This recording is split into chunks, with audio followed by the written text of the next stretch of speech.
Hello everyone. In this video, we will be explaining about half-filled neural networks. This video is presented by students of National Institute of Technology, Delhi. We are a group of 4 students. Myself, Ashwin from Electronics and Communication Engineering Department, and my other group members are Pawan Kumar, Rohan Prasad, and Srikash from Electrical and Electronics Engineering Department, and this project is supervised by Dr. Chanda Prakash sir. From here, Pawan will take over. Welcome. I am Pavan Kumar here to discuss the topic of field neural networks. Let's look at the index. Index consists of 10 parts. Part 1 base paper, part 2 introduction to the half-field neural networks, part 3 energy landscape, part 4 spurious states, part 5 updating, part 6 example, part 7 excerpts from the base paper, part 8 real-time applications of half-field neural networks. Part 9 Future work on this model, or we can say as modern half-field neural networks. Part 10 References. Introduction to the half-field neural networks. A half-field network, or Ising model of a neural network, or Ising lens little model, is a form of recurrent artificial neural network and a type of spin glass system popularized by John Hopfield in 1982, which was described earlier by Little in 1974 based on Ising's work with Lens on the Ising model. Here we can see recurrent artificial network. Basically, a recurrent artificial neural network is a type of neural network where output from the previous step are fed as input to the current step. In this neural network, the output and input neurons are same, so interconnection between all neurons are present except for itself. It is like a feedback from output to the input in this neural network model. Next, we can see a spin glass system. Spin glass system means it is a state where interaction of spins will not allow to spin in same direction. Means in this state, when two spins are interacted, the interaction of the in that state causes them to rotate in opposite direction. So this state is used in the neural network to provide important insights into states of low and high brain activity. These are pictures of Ising, Lens, and Jeja Hopfield. This is the basic structure of the Hopfield neural network. By seeing the physical overview, we can see only a single layer consisting of several neurons which are interacted by weight, and the matrix formed by these weights is called as weight matrix. Each neuron is given an input value, and weight matrix is formed according to the uh, training data given to the Hopfield neural network. Let's see the definition. A Hopfield network is a single-layered and recurrent network in which the neurons are entirely connected, that is, each neuron is associated with other neurons. A Hopfield network is trained to store various patterns or memories, and afterward, it is ready to recognize any of the learned patterns by uncovering partial or even some corrected data about the pattern. That is, it eventually settles down and restores the closest pattern. It means a Hopfield network is trained with some given data, and weight matrix is formed and stored in the model. And when we give a part of the part of the part of the image or some image with a noise, it can retrieve the original image by using the weight matrix already stored in the neural network.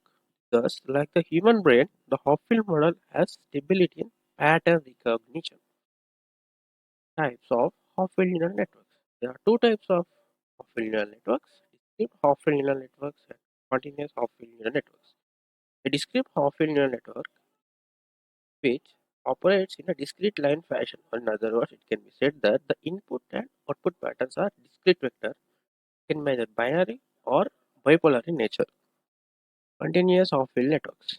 In comparison with discrete half-field networks, continuous networks has time as continuous variable It is also used in auto association and optimization problems such as traveling salesman problem. In this presentation, we restrict ourselves to discrete half-field neural networks. Architecture of HNN. The model consists of neurons, each having one inverting and one non-inverting output. The output of each neuron should be the input of other neuron, but not the input of self. Let the half-field network have n neurons. Weight or connection strength is represented by Wij, where I, j can take the values up from 1 to n. Connections can be excitatory as well as inhibitory. It would be excitatory if the output of the neuron is same as the input, otherwise inhibitory. The weights Wii is 0 because it represents connection between the self of the neuron. But in this case, the self connection of the neuron is considered as 0. Means there is no self connection between the neurons, between the individual neuron. Weight should be symmetrical, that is Wij is equal to Wj. As only one connection is present between the two distinct neurons, Wij will be equal to Wja. Training of a network. During training of discrete half-field network, weights will be updated. As we know that we can have binary input vectors as well as bipolar input vectors. Bipolar input patterns have values 1 and minus 1, whereas binary input patterns will have 1 and 0. For a set of bipolar patterns, SP, P is equals to 1 to P, having values 1 comma minus 1, weight matrix will be given by Wij is equals to sigma of P is equals to 1 to capital P, Si of P multiplied by Sj of P, where I naught is equals to J. For a set of binary patterns, SP, P is equals to 1 to P, having values 1 comma 0, weight matrix is given by Wij is equals to sigma P is equals to 1 to P, 2Si of P minus 1 multiplied by 2Sj of P minus 1, where I is not is equals to J. Next slide will be continued by Srikash. Thank you, Pawan. This is Srikash from Electrical and Electronics branch. I'm here to talk about calculating Hopfield energy. In this case, an energy function is defined as a function that is bounded and non-increasing function of the state of the system. Energy function E, termed as EF, also called Lyapunov function, determines the stability of discrete Hopfield network, and it is characterized as follows. The Lyapunov function decreases monotonically under the dynamics and is bounded below. The computation can be thought as done by starting from initial state to final state, which evolves by moving downhill on the energy field.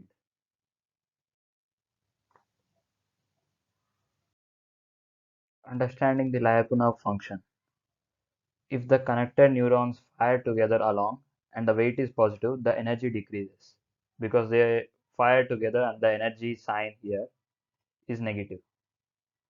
And if the connected neurons fire together but the weight is negative, the energy increases as they are out of sync. If the connected neurons do not fire together and the weight is negative, the energy decreases because they cancel out each other. If the connected neurons do not fire together and weight is positive, the energy increases. Likewise, the second term contributes for deciding whether the input matches the current state or not. If the current state and input are of the same size, same sign, then the energy decreases. In all other cases, the energy increases.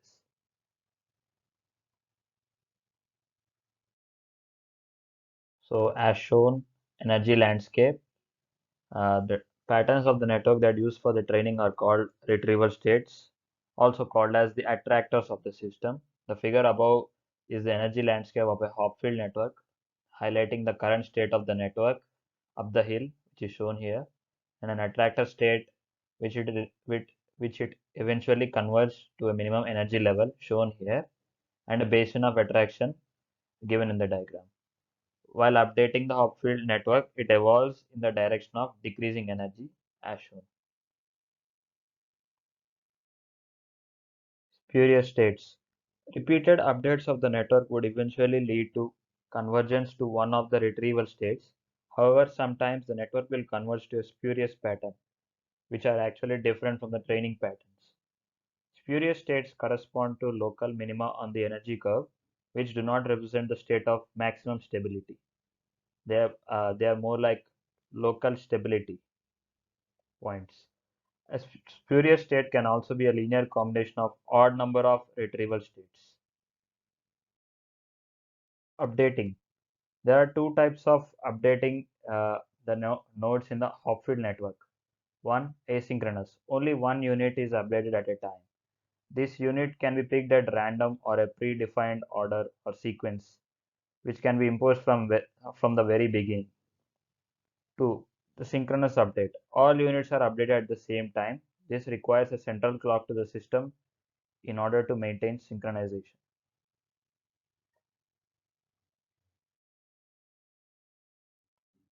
Updating the Hebbian theory. Hebbian theory was introduced by Donald Hebb in 1949 in order to explain associative learning, in which simultaneous activation of neuron cells leads to pronounced increases in synaptic strength between those cells. It is often summarized as neurons that fire together wire together, and neurons that fire out of sync fail to link. The Hebbian rule is both local and incremental. For Hopfield networks, it is implemented in the following manner when learning n-binary patterns. Hebbian, learning rule is used in this case, where the weights of the matrix the omega ij are updated using this formula, where epsilon I for the muth training pattern represents the bit I from the pattern mu. The states are then updated by the Hebbian rule given below. The state receives +1 if the sum of outer product of the matrix column and the state is greater than some threshold. In this case, the threshold can also be 0, or the state gets a value of -1 otherwise. Now Ashwin will continue with an example.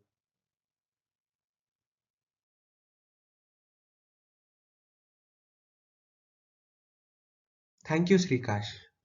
This is Ashwin Chaudhary Undavali, roll number 181230009, belonging to Electronics and Communication Engineering Department. So let us now look at the example for Hopfield neural networks. So in this example, I'll be using 1110 as the input vector to train the Hopfield neural network. For training, we will use the bipolar equivalent of this input vector. So that would be 1, 1, 1, -1. So after training this, we have to check whether the trained Hopfield neural network will able to will able to retrieve the original input vector from the noised input vector or not. So for that, let us take the noised input vector or change some components vector as 0, 0, 1, 0. So let us take this as the input and let's check whether Hopfield neural network is able to retrieve the original vector or not. So in this we'll be using the asynchronous method. So in asynchronous method we can update any value in any order. So for this, so we will be following that first we'll update y1, then y4, then y3, and last y2. So we can do this in any method, any manner. So first step is to initialize bits to store the patterns. So for this, we'll be using the exterior product of input vectors, which we use to train the matrices. For see here, 1, 1, 1 minus 1 into 1, 1, 1. So this will give rise to a weights of the uh, linkers connecting to different nodes of the Hopfield neural network. Next step is to take the noised input vector x. So we'll assume that our output is also same as the input vector s. So we'll take y as 0, 0, 1, 0. So next step is to update the y1. So I said you before, so we'll be updating the y1 first. So first step is to y1 is equals to x1 plus some matrix multiplication. So this is how. So here y is 0, x is 0, 0, and matrix multiplication 0 0 1 0 0 1 0 into the first column of the weight matrix, so it's equal to 1. So after that we'll apply the threshold function. So we are assuming the threshold here is 0, so it's greater than 0, so y1 will be updated to 1. So after the first step, our updated vector is 1 0 1 0. So still there are 3 more columns to go. So in the next step we'll choose to update y4. So similarly same, and here again we'll do the same process which we did earlier for the updating the y1. So here we got -2, which is less than 0. So the updated value of y4 will be 0. So we have updated the matrix to 1 0 1 1. So next we'll do for the y3, same as before. So here x3 was 1 as we see in the previous slide. Then we'll do the matrix multiplication and we got the 2. So 2 is greater than 0. So our output of that updated y3 will be 1. So which is same as the previous. Next is the last y2. So we'll do the same process and we got the 2 which is greater than 0. So it gets updated to 1. So we see here that it has become equal to our input vector. So our field neural network was successful in retrieving the original pattern from the noised vector. So next step is test for convergence. As we know before that, as the we go on increasing the number of iterations, the energy of the network decreases. So we'll test every time whether energy is decreased or not. If energy does not decrease, so that's the indication that it has converged. So this is also very important step. So here we can see its animation. So as 0, here we are noised input 0 1 1. So they are getting updated as the process which I explained before. Next slides will be continued by Rohan. Thank you, Ashwin. I'm Rohan Prasad. I'm a BTech Triple E branch Triple E fourth year student, and I have a roll number 1812300042. And I will be presenting all the remaining slides of this presentation. So first of all, in this slide, we have excerpts from the base paper as was proposed by J. Hopfield in 1982. So in the first excerpt, the rule for the activation of binary neuron is given, and so if the weighted sum of contributions from all the other neurons is larger than the threshold, the neuron will fire. The given neuron will fire and it will go to +1 state.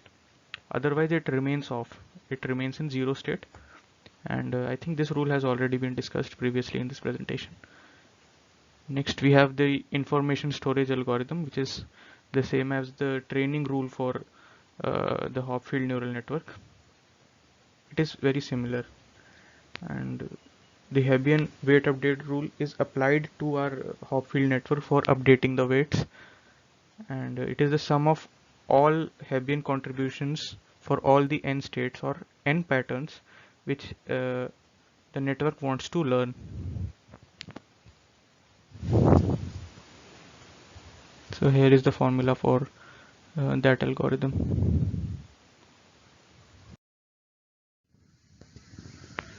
Then we see in this excerpt the difference between the feed forward and a recurrent neural network is explained using an example of ABCD and ABC. Then we have the introduction to the definition to the Lyapunov function for the Hopfield network, and at last we see the Hebbian rule of updating the weights in a Hopfield network in the third excerpt. This assumes the binary states of neurons is +1 or -1, and instead of just adding, we calculate the mean average of Hebbian contributions over the states we want our network to learn. Okay, so we don't just add the Hebbian contributions, we average them.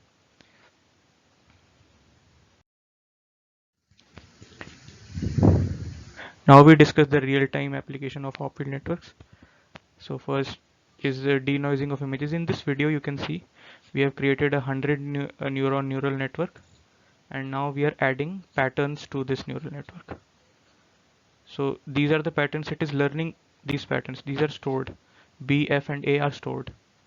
Okay, now what we'll do is we'll give a distorted input to this network and allow the network to recreate, basically denoise that image so as to regenerate the pattern. So F, a distorted F is given, the original F will be reappear. Similarly, a distorted B, it will regenerate the original B. Now other related applications are also given, like retrieval of data, face recognition and speech and pattern recognition.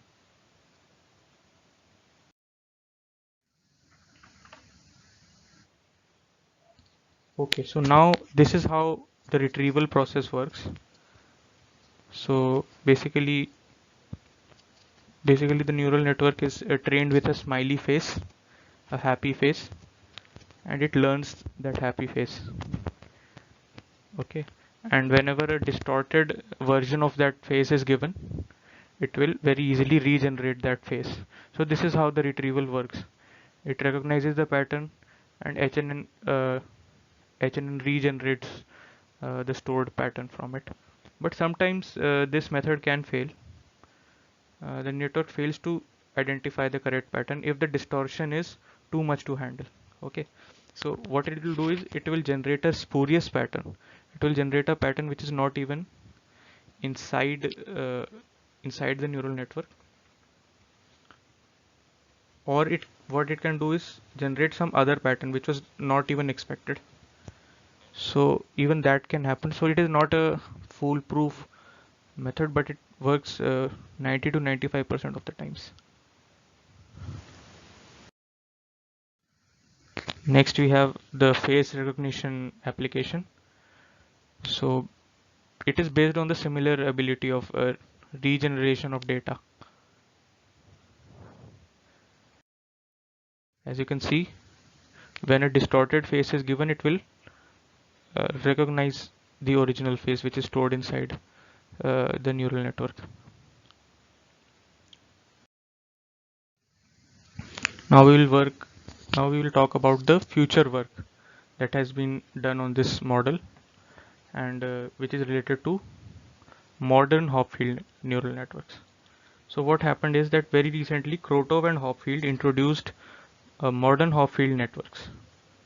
Okay, and they are also called dense associative memory, with some amazing features like they have exponentially large storage and faster convergence. So some improvement has been done on the original HNN over the years. RC is a modern Hopfield neural network, and it is used to solve a complicated modern biological problem also called immune repertoire classification, or classification of immune repertoires inside a person.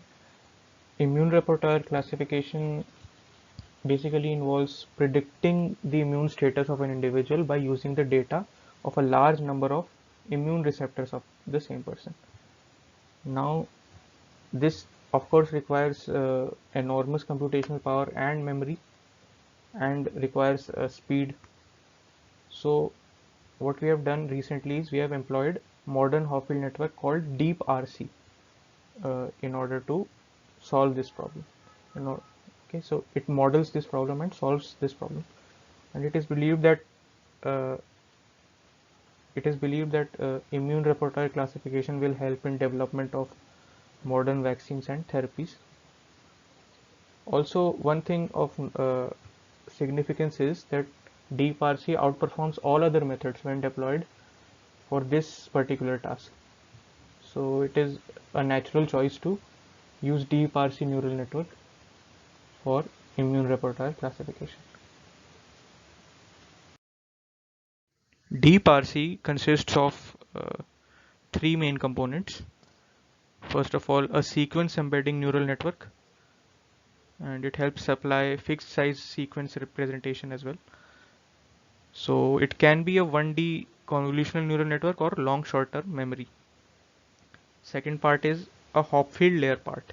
It helps for sequence attention. And the third one is a fully connected output layer. In the diagram as well, you can clearly see the structure of deep RC. So these are the various steps as well: sequence embedding, Hopfield layer, and output network. Here it is shown how modern Hopfield is better than classical Hopfield. In modern Hopfield, quality of retrieval is is uh, ensured, and it makes negligible loss.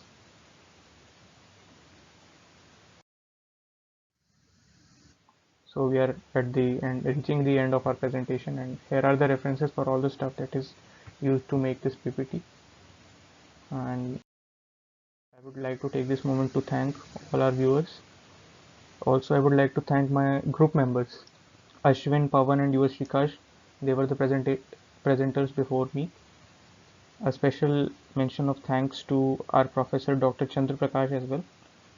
He teaches us neural networks, and whose unflinching support and guidance helped us put everything in place. So thank you.